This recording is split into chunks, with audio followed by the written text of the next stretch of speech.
திருச்சிற்றம்பலம். தென்னாடுடைய சிவனை போற்றி, எந்நாட்டவருக்கும் இறைவா போற்றி. அனைவருக்கும் வணக்கம். நாம இப்ப பார்க்கக்கூடிய பதிவு என்னன்னு பார்த்துட்டீங்கன்னா, ரிஷப ராசிக்குண்டான ஜனவரி மாத பலன்களை பத்தி தான் நம்ம பார்க்க போறோம். அதற்கு முன்னாடி நம்மளுடைய சேனலையும் சப்ஸ்கிரைப் பண்ணிக்கோங்க. பெல் பட்டன்ல ஆல் அப்படின்னு சொல்லக்கூடிய பட்டனை கிளிக் பண்ணிக்கோங்க. நிறைய ஆன்மீக பதிவுகள், இறை வழிபாடுகள், பரிகாரங்கள் எல்லாமே நம்ம சேனல்ல வந்துட்டு இருக்கு. அதையும் பார்த்து நீங்க பயன்பெறுங்கள். ரிஷப ராசியை பொறுத்த வரைக்கும் பார்த்துட்டீங்கன்னா, குரு வக்ரகதியில ராசிக்குள்ளேயே இருக்கார். அது ரோகிணி நட்சத்திரத்திலேயே டிராவல் ஆயிட்டு இருக்கார்.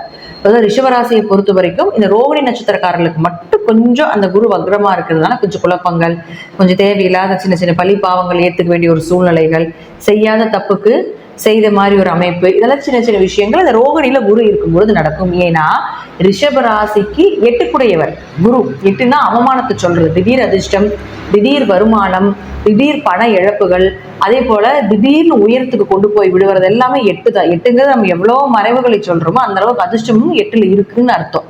அப்போ இந்த 8ஆம் அதிபதி குரு வக்ரம்னா கோவத்துல, வக்ரம்னா திரும்பி நிற்கிறார் அப்படிங்கிற அமைப்பு உண்டு. அப்ப அப்படி இருக்கும் பொழுது, அதுவும் ரோகிணி நட்சத்திரத்திலேயே அவர் டிராவல் ஆயிட்டு இருக்கார் வக்ரமானதுல இருந்து. அப்ப என்ன பண்ணுவார் அப்படின்னு பாத்தீங்கன்னா, ரோகிணிக்கு மட்டும்தான் கொஞ்சம் அவமானங்கள், கொஞ்சம் மனக்குழப்பங்கள், கொஞ்சம் மன வேதனைகள் இதெல்லாமே சிறு சிறு கொடுப்பாரே தவிர, மற்றபடி பிப்ரவரி 4ஆம் தேதியோட பாத்துட்டீங்கன்னா இந்த குரு வக்ரம் நிவர்த்தி ஆயிருச்சுன்னா உங்களுக்கு ஓரளவுக்கு லாபம், திடீர் அதிர்ஷ்டங்கள், திடீர் பண வரவுகள் இதெல்லாமே ஏற்படுத்தி கொடுப்பார். அதே போல குரு அப்படிங்கிறது நகை, பணம் இதெல்லாம் சொல்றதுனால மேக்சிமம் பண இழப்புகளோ, நகை ஏதாவது அடமானத்தை வச்ச சூழ்நிலைகளோ, அல்லது உங்களுடைய லாபத்துல ஏதாவது குறைவா வந்ததுக்கு உண்டான ஒரு அமைப்போ ஏற்படுத்தி கொடுக்கும் அப்படிங்கிறது தான் உண்மை. குரு வக்ரமானதுல இருந்து உங்களுக்கு பிப்ரவரி 4ஆம் தேதிக்குள்ள இந்த விஷயங்கள் நடக்கும் அப்படிங்கிறது தான் உண்மை. அது முதல்ல நம்ம குரு வக்ர பயிற்சியிலே கூட கொடுத்துருப்போம். ரோகிணியிலேயே டிராவல் ஆகாதனால ரிஷபராசியில் இருக்கக்கூடிய ரோஹிணி நட்சத்திரக்காரர்கள் இன்னும் கொஞ்சம் கவனமாக இருந்து செயல்படுத்துங்க அப்படிங்கிறதா உண்மை. உங்களை இயக்கக்கூடிய கிரகம் யாரு அப்படின்னு பாத்துட்டீங்கன்னா சுக்கிரன் தான். அவர் தான் உங்களுடைய ராசி அதிபதி, அவர் தான் உங்களுடைய லக்னாதிபதினு நம்ம சொல்லுவோம். சுக்கிரன் எந்த நிலையில் இந்த மாதம் இருக்கின்றாரோ அதை பொறுத்துதான் இந்த மாதம் முழுவதும் உங்களுக்கு எப்படி இருக்கும் அப்படிங்கிறது நமக்கு தெரியும். அப்ப சுக்கிரன் சொல்லக்கூடிய பாருங்க, இயற்கையாகவே சுக்கிரன் அழகா கர்மஸ்தானம், தொழில் ஸ்தானம் அப்படின்னு சொல்லக்கூடிய 10ஆம் வீட்டுல இருக்கார். அப்போ ரிஷபராசிக்கு அது யாரோட சேர்ந்திருக்கார்? 10ஆம் அதிபதினு சொல்லக்கூடிய சனி பகவானோடையே சேர்ந்து சுக்கிரன் இருக்கிறார். இயற்கையா சனி சுக்கிரன் சேர்க்கை நம்ம ஜாதகத்திலேயே இருந்ததுன்னா எப்பொழுதும் பண வரவு வந்து கொண்டே இருக்கும். ஏதாவது ஒரு வழியில பணம், மணி ஃப்ளோ ஆயிட்டே இருக்குங்க சனியும் சுக்கிரனும் சேர்ந்தாலே. அப்ப பாருங்க, இந்த மாதம் முழுவதும் இந்த சனி சுக்கிரன் சேர்ந்திருக்கு. ரிஷபராசிக்கு குரு வக்ரமாக இருந்து பண சார்ந்த விஷயத்துல கொஞ்சம் தடைகளை கொடுத்தாலும் கூட, ராசி அதிபதினு சொல்லக்கூடிய சுக்கிரன் போய் சனியோட சேரும் பொழுது எப்படியும் பண வரவை கொடுத்து விடும். ஏதாவது ஒரு வழிவகையில் உங்களுக்கு எங்கேயாவது பணம் கேட்குறீங்க, ஏதாவது ஒரு மணி ஃப்ளோ ஆகுது, அல்லது தொழில இன்னொரு பிரான்ச்சஸ் உருவாக்குறது, தொழில இருந்ததை விட நல்ல லாபத்தை கொடுப்பது. ஏன்னா ராவும் உங்களுக்கு 11 இருந்துட்டு இருக்கிறார், இயற்கையாக லாபத்தை கொடுத்துட்டு இருக்கிறார். அப்ப சனியும் சுக்கிரனும் 2 பேரும் சேர்ந்து பணத்தை அதிகப்படுத்தி கொடுக்கக்கூடிய கிரகங்கள் சனி சுக்கிரன் சேர்ந்து நிறைய காம்பினேஷன் இருக்குங்க. பணம் வர்றதுக்கு உண்டான கிரக சேர்க்கைகள் அப்படிங்கிறது நிறைய இருக்கு. இதுல ஒரு வகையான கிரக சேர்க்கை தான் சனியும் சுக்கிரனும். அப்போ அது தொழில் ஸ்தானம், கர்மஸ்தானத்துல இருக்கும் பொழுது உங்களுடைய முற்பிறவியினுடைய கர்மாவை இயக்கும். அப்ப அதற்கு தகுந்தாது போல பண வரவா பண நஷ்டமா அப்படிங்கிறது இருக்கும். இருப்பினும் சனி சுக்கிரன் பண வரவையே அதிகமாக கொடுக்கும் அப்படிங்கிறதுல மாற்றம் இல்லை. தொழில் நல்ல டெவலப்மெண்ட், நம்பி தொழில் பண்ணலாம், நம்பிக்கையா நீங்க இருக்கலாம். ரிஷபராசிக்கெல்லாம் பாத்தீங்கன்னா நேரங்காலங்கள் எல்லாமே மாறிடுச்சு, அதனால தைரியமாக இருக்கலாம். அப்போ சுக்கிரன் அப்படின்னு சொல்லக்கூடிய ராசி அதிபதி மட்டும் இல்லாம 6ஆம் அதிபதி. அப்ப 6ஆம் அதிபதி தொழில் ஸ்தானத்தில் இருக்கும் பொழுது கடன் வாங்கி தொழில் பண்ணலாமா, ஒரு லோன் போட்டு ஏதாவது ஒரு பொருள் வாங்கலாம் அப்படிங்கிற எண்ணங்கள் எல்லாமே வரும். ஸோ அதற்குண்டான ப்ராசஸிங் ஏதாவது நீங்க பேங்க்ல பண்ணிட்டு இருக்கீங்க அப்படின்னாலும் அது எல்லாமே இந்த மாதம் மூவ் ஆகிறதுக்குண்டான வாய்ப்புகள் உண்டு. அது சார்ந்த விஷயங்கள் எல்லாமே உங்களுக்கு நடப்பதற்குண்டான ஏதாவது ஒரு வழிவகையில இந்த சுக்கிரனும் சனியும் ஏற்படுத்தி கொடுப்பார். உத்தியோகம், 6ஆம் இடம் அப்படிங்கிறது வேலை வாய்ப்பை சொல்லக்கூடிய ஒரு இடம். ஒரு சிலர் பார்த்துட்டீங்கன்னா, எனக்கு இப்ப இருக்கிற வேலை பிடிக்கலைங்க, வேற ஏதாவது வேலைக்கு போலான் இருக்கேன், அல்லது சொந்தமா தொழில் பண்ணலான் இருக்கேன் அப்படின்னா, உங்க ஜாதகத்துல சொந்த தொழில் பண்ணிட்டு இருக்கிற அமைப்பு இருந்ததுனால், அந்த சொந்த தொழில் ஜாதகமாக இருந்தால் நீங்க தாராளமாக இந்த மாதம் செய்யும் பொழுது மிகப்பெரிய வெற்றியை ஏற்படுத்தி கொடுக்கும் அப்படிங்கிறது உண்மை. அதே போல உத்தியோகம்னு சொல்றோம், உத்தியோகம்னா வேலைக்கு போற இடம்னு சொல்றோம். அப்போ அவரும் 10ஆம் இடத்துல போய் இருக்கும் பொழுது உங்களுக்கு உண்டான வேலை கண்டிப்பாக இந்த மாதம் கிடைக்கும். உங்க ஜாதகத்துல இவருக்கு இந்த வேலை தான், இந்த பிரிவில் இவர் இந்த வேலை தான் செய்யணும் அப்படிங்கிறது குறிப்பிட்டது இருக்கும். அது இந்த மாதம் உங்களுக்கு நடப்பதற்குண்டான வாய்ப்புகள் இந்த ரிஷப ராசிக்கு ஏற்படும்.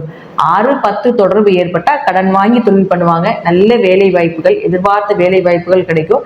அதே போல உங்களுக்கு அரசு தேர்வு ஏதாவது இந்த மாதம் நடக்குது, அல்லது அரசு தேர்வு சார்ந்த ஏதாவது ஒரு ப்ரிப்பரேஷன் நீங்க பண்ணணும் அப்படின்னு நினைச்சீங்கன்னா இந்த மாதம் தொடங்குனீங்கன்னா அது பிற்காலத்தில் உங்களுக்கு நல்ல வேலை வாய்ப்புகளோட கொடுப்பதற்குண்டான வாய்ப்பையும் ஏற்படுத்தி கொடுக்கும் அப்படிங்கிறதா உண்மை. அடுத்தது புதன். இந்த புதன் யார்? உங்களுக்கு குடும்பஸ்தானாதிபதி, அதிர்ஷ்டத்தை கொடுக்கக்கூடிய ஒரு கிரகம், உங்களுடைய பணத்தை கொடுக்கக்கூடிய கிரகம் அப்படிங்கிறது எல்லாமே இந்த புதன் தான். இந்த புதன் உங்களுடைய ராசிக்கு 7ஆம் வீட்டுல இருந்து ராசியை பார்த்துட்டு இருப்பார். 4ஆம் தேதி வரைக்கும் உங்களுக்கு எப்படியும் பார்த்துட்டீங்கன்னா மணி ஃப்ளோ ஆயிட்டே தான் இருக்கும். அதற்கப்புறம் பாருங்க 8ஆம் வீட்டுக்கு வருகிறார். ஓகேங்களா? அதுவும் 8ஆம் வீட்டுக்கு வந்ததுக்கு அப்புறம் 24ஆம் தேதிக்கு மேல மறுபடியும் மகரத்துக்கு போயிடுவார். வெறும் 20 நாள் மட்டும். 4ஆம் தேதியிலிருந்து 24ஆம் தேதி வரைக்கும் தான் புதன் தனுசு வீட்டில் இருப்பார். ஒரு சிலருக்கு இந்த 8-2 தொடர்பு ஏன் ஏற்படுது அப்படின்னா, 8-2 தொடர்பு இருந்தால் உங்க ஜாதகத்துல ஷேர் மார்க்கெட், யூடியூப், ஆன்லைன் வருமானங்கள் பண்ணக்கூடியது, சீட்டு, எம்எல்எம் இது போல எல்லாம் நம்ம இருப்போம் இல்லைங்களா, உழைப்பில்லாம வரக்கூடிய பணம் அப்படிங்கிறதெல்லாம் இந்த 8-2 பினாமி பணம் வர்றது, அடுத்தவர்களுடைய சொத்து அனுபவிக்கிறது, இது எல்லாமே 8-2 தான். அப்ப இந்த 8-2 தொடர்பு ஏற்பட்டால் நிச்சயமாக உங்களுக்கு பார்த்துட்டீங்கன்னா ஷேர் மார்க்கெட்ல என்னன்னு எடுக்கலாங்க, திடீர் வருமானம், திடீர் பண வரவு, திடீர் அதிர்ஷ்டங்கள், மறைமுக பணம் இதெல்லாமே வந்து சேரும். அந்த 20 நாட்கள் நீங்க ஏதாவது அந்த மாதிரி இதுதான் மூவ் பண்ணீங்கன்னா நிச்சயமாக ரிஷபராசிக்கு அந்த 20 நாட்களுக்குள்ள மிகப்பெரிய பண வளர்ச்சி உண்டு. ஏன்னா தொழில் ஸ்தானாதிபதினு சொல்லக்கூடியவரும் ராசி அதிபதினு சொல்லக்கூடியவரும் நல்லா இருக்காரு. சனி சுக்கிரன் மணி ஃப்ளோ ஆகக்கூடிய ஜாதகம் தான். அப்படி ரொம்ப பணத்துல வந்து பிரச்சனை இருந்தாலும் கூட நாங்களே இயற்கை என்ன சொல்லுவோம்னா, மணி காம்பினேஷனுக்கு நிறைய விஷயங்கள் இருக்கு, நிறைய கிரகச்சேர்க்கைகள் உண்டு. அதுல இந்த சனியும் சுக்கரும் ஒரு கிரகச்சேர்க்கை. அது போல நீங்க இந்த முத்திரை பண்ணுங்க, இந்த விஷயத்த நீங்க பண்ணுங்க, இந்த உணவுகள் சாப்பிட்டுக்கோங்க, இந்த தெய்வ வழிபாடுகள் பண்ணுங்க, இதெல்லாம் உங்களுக்கு மணி ஃப்ளோ பண்ணி கொடுக்கும் அப்படிங்கறது எல்லாமே நம்ம சொல்லுவோம். அப்ப இயற்கையாகவே ராசி அதிபதி அதே நிலைமையில் இருக்கும் பொழுது 2ஆம் அதிபதி விபரீத ராஜயோகத்தை கொடுக்கக்கூடிய ஒரு அமைப்புல இருக்கும் பொழுது இந்த 20 நாட்களை கொஞ்சம் பயன்படுத்திக் கொள்ளுங்க. ஏன்னா 5 கூடையவர், அதாவது அதிர்ஷ்டத்தை சொல்லக்கூடியவர் அவர் தான். ஒரு ஜாதகத்துல அதிர்ஷ்டம் வேலை செய்யணும் அப்படின்னா, ஜாதகம் வேலை செய்யணும்னா அதிர்ஷ்டம் வந்து நல்லா இருந்தாதான் அந்த ஜாதகமே இயங்கும்.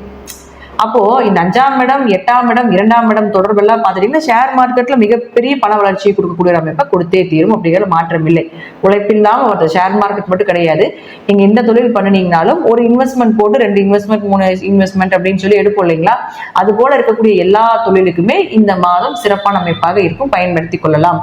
ஆனா குடும்பத்துல சின்ன சின்ன பிரச்சனைகள், வாக்குவாதங்கள், ஒருத்தருக்கு ஒருத்தர் புரிந்து கொள்ளாமல் நடந்து கொள்ள வேண்டிய ஒரு சூழ்நிலைகள், குடும்ப ஒற்றுமையை பொறுத்த வரைக்கும் கொஞ்சம் குறைவாக இருப்பதற்குண்டான வாய்ப்புகளும் உண்டு.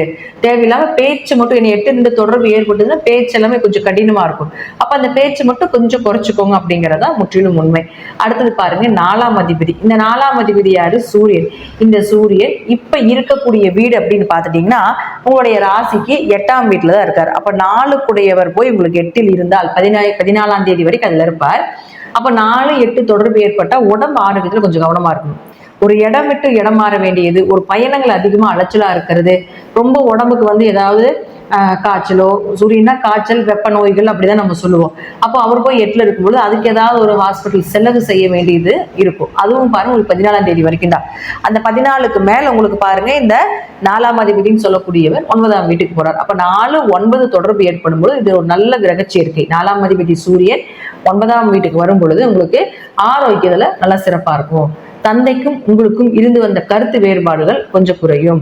4-9 தொடர்பு அப்படிங்கிறது உங்களுக்கு உயர்கல்வி படிப்பதற்கு உண்டான வாய்ப்புகள், வீடு மனை சொத்து சுகங்கள் வாங்குறதுக்கு உண்டான வாய்ப்புகள், பூர்வீக சொத்தை பத்தி பேசுறீங்களா, உங்களுக்கு பூர்வீக சொத்து வேணுமா, இந்த காலகட்டங்களில் நீங்க பேசுறப்போ உங்களுக்கு கொஞ்சம் உங்களுக்கு சப்போர்ட்டா வரக்கூடிய ஒரு அமைப்பை நிச்சயமாக ஏற்படுத்தி கொடுக்கறது அந்த 4-9 தொடர்பு அப்படிங்கிறது அமைப்பு உண்டு. அடுத்தது தாய் சொத்து வேணும், தந்தை சொத்து வேணும், எதாக இருந்தாலும் இதை கேட்கும் பொழுது நிச்சயமாக கிடைப்பதற்குண்டான வாய்ப்புகளும் உண்டு. அடுத்தது பாருங்க செவ்வாய். இந்த செவ்வாய் அப்படின்னு சொல்லக்கூடிய 7 மற்றும் 12ஆம் அதிபதி. இந்த 7 மற்றும் 12ஆம் அதிபதியான செவ்வாய் வந்து இப்போ உங்களுக்கு வக்ரகதியில் இருக்கார் 21ஆம் தேதி வரைக்கும். 7ஆம் அதிபதி வக்ரமாக இருக்கும் பொழுது திருமணம் சார்ந்த விஷயத்துல கொஞ்சம் கவனமாக இருந்து செயல்படுத்த வேண்டும். ஒரு முறைக்கு பல முறை அந்த குடும்பம் எப்பேற்பட்ட குடும்பம் என்ன ஏது அப்படிங்கிறத கொஞ்சம் நீங்க ஆராய்ச்சி பண்ணி நீங்க எடுத்தீங்கன்னா அந்த குடும்பத்தினுடைய நிலைகள் தெரியும். அவசரப்பட்டு, என்ன வக்ரம்னா அவசரப்பட்டு ஸ்பீடா செய்யறது. அப்ப அதுல கொஞ்சம் பொறுமையா செயல்படுத்துங்க. அப்போ 7ஆம் இடங்கிறது கணவன் மனைவி ஸ்தானத்தை சொல்றதுனால கணவன் மனைவிக்குள்ள ஏதாவது ஒரு கருத்து வேறுபாடுகள், சின்ன சின்ன வம்பு வழக்குகள் இதெல்லாமே வந்துட்டு இருக்கும். அப்ப 7ஆம் அதிபதி போய் உங்களுக்கு வக்ரமாகும் பொழுது கொஞ்சம் பேச்சிலும், ஏன்னா உங்களுக்கு முதல்ல 2ஆம் அதிபதி 8ல, அடுத்தது 7ஆம் அதிபதி 2ல, குடும்பஸ்தானாதிபதி 8ல மறையிறாரு. குடும்பத்தை கணவன் மனைவின்னு சொல்லக்கூடிய ஸ்தானம் போய் உங்களுக்கு வக்ரம் ஆகிறார். அதுவும் 21ஆம் தேதி வரைக்கும் தான். அதுக்கப்புறம் பார்த்துட்டீங்கன்னா மிதுனத்துக்கு மேல போயிடுவார். அது வரைக்கும் தான் உங்களுக்கு சின்ன சின்ன குடும்பத்துக்குள்ள பிரச்சனை இருக்கும். அதற்கப்புறம் 7ஆம் அதிபதினு சொல்லக்கூடிய பாருங்க 2ஆம் வீட்டுக்கு போயிடுவார். அப்ப மனைவி மூலமாக 21ஆம் தேதிக்கு மேல வருமானம், கணவர் மூலமாக வருமானம். ஒரு பொண்ணு பாக்குறீங்க, ஒரு மாப்பிள்ளை பார்க்க போறீங்க, ஒரு வரன் தேட போறீங்க அப்படின்னா அந்த 21ஆம் தேதிக்கு மேல வச்சுட்டீங்கன்னா நல்ல எதிர்பார்த்த திருமண வரவு ஏற்படும். நல்ல வசதி வாய்ப்புகளோட நீங்க என்ன தேவைகள் உங்களுக்கு நீங்க எதிர்பார்த்துட்டு இருந்தீங்களோ அது எல்லாமே 21ஆம் தேதிக்கு மேல நீங்க வச்சுக்கிட்டீங்கன்னா நல்லா இருக்கும். அதற்கு முன்னாடி இதெல்லாம் வந்ததுன்னா கொஞ்சம் பார்த்து கவனமாக செயல்படுத்துங்க அப்படிங்கிறது தான் உண்மை. அடுத்தது உங்களுக்கு அவரே வந்து உங்களுக்கு 12ஆம் அதிபதியும் ஆகிறாரு இல்லையா? அப்ப செவ்வாய் வந்து 12ஆம் அதிபதியும் ஆகி உங்களுக்கு 2ல இருக்கும்பொழுது வெளிநாட்டு வருமானம் 21ஆம் தேதிக்கு மேல வரும். யாராவது வெளிநாடு போலான் இருக்கீங்க, ஒரு டூர் போலான் இருக்கீங்க, இது மாதிரிலாம் ஏதாவது இருந்துச்சுன்னா 21ஆம் தேதிக்கு மேல பிளான் பண்ணுங்க. அது வந்து உங்களுக்கு சந்தோஷமாக இருக்கும், மன நிம்மதியை கொடுக்கும், பயணத்துல திருப்தியை கொடுக்கும். பயணங்கள் மூலமாக நல்ல பணவரவு, பயணங்கள் மூலமாக உங்களுக்கு நீங்க எதிர்பார்த்ததை விட நிறைய லாபங்கள். இம்போர்ட் எக்ஸ்போர்ட் பிசினஸ் பண்ணிட்டு இருக்கீங்களா? 21ஆம் தேதிக்கு மேல பண்ணுங்க, ரொம்ப அருமையா இருக்கும். அதற்கு மேல லாபத்தை கொடுக்கக்கூடிய ஒரு அமைப்பை நிச்சயமாக இந்த செவ்வாய் ஏற்படுத்தி கொடுப்பாரு. 2 12ல் இருந்தால் வெளிநாட்டு தொடர்பு ஏதாவது ஒரு வழியில, அல்லது வெளிநாட்டு பணம் ஏதாவது ஒரு வழியில இந்த ரிஷப ராசிக்கு நிச்சயமாக வர்றதுக்கு உண்டான வாய்ப்புகள் உண்டு. ரிஷபராசி அன்பர்களை பொறுத்த வரைக்கும் குரு, சனி இவங்க எல்லாருமே நம்ம பொது பலனா கொடுத்துருக்குறோம். அதையும் நீங்க பார்த்துக்கோங்க. ராசிக்கு 11ல ராகு இருக்கிற வரைக்கும் ஏதாவது ஒரு விஷயத்துல உங்களுக்கு மே மாதம் வரைக்கும் லாபத்தை கொடுத்து கொண்டே இருக்கும், அப்படிங்கிறது மாற்றம் இல்லை. அடுத்ததும் 10க்கு வரப்போகிறாரு தான், மேற்கு அப்புறம் 10ஆம் வீட்டுக்கு தான் வரப்போகிறார். அதுவும் பிரச்சனை கிடையாது. 10, 11ல ராகு யோகத்தை கொடுக்கக்கூடிய வீடு தான், பெருசா வந்து பாதிப்புகள் இல்லை. சோ ரிஷபராசியை பொறுத்த வரைக்கும் இந்த மாதம் 100க்கு 80லிருந்து 90% பணவரவுக்குண்டான ஜாதக மாட்டத்தை இருக்கு. பணவரவு கண்டிப்பா வரும். ஏதாவது தொழில் வளர்ச்சிகள் நிச்சயமா உண்டு. குடும்ப ரீதியாக மட்டும் கொஞ்சம் கவனம் செலுத்துங்க. மற்றபடி பாத்தீங்கன்னா இந்த மாதம் ஜாக்பாட் மாதமாக கூட இருக்கும் அப்படிங்கிறது தான் முற்றிலும் உண்மையான விஷயம். நன்றி. மீண்டும் ஒரு நல்ல பதிவில் சந்திக்கலாம். திருச்சிற்றம்பலம், தில்லையம்பலம், ஸ்ரீ நரசிம்மர் திருவடிகளே சரணம்.